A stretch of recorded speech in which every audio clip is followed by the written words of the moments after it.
नमस्कार भाई लोग, कैसल बानी। आपके बता दी कि खेसारी लाल यादव के नाम एक बहुत ब्रांड बन गईल बा। जी हाँ, एकदम खेसारी लाल नाम ही नहीं खे, एक ब्रांड बन गए हैं पानी खेसारी लाल जी। देख सकतनी जौन कि आपके एक तस्वीर दिखाओ तनी जिसमें खेसारी लाल जी के नाम पर एक ब्रांड कंपनी निकलल बा जौना के नाम बा कुरकुरा।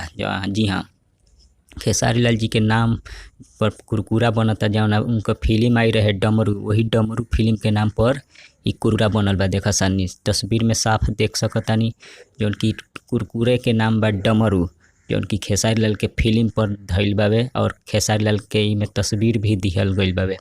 आप लोग देख सकते डमरू, जो कि खेसारी लाल नाम ही काफ़ी बावे।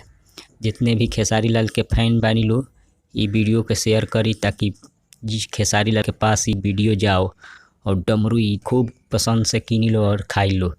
धन्यवाद।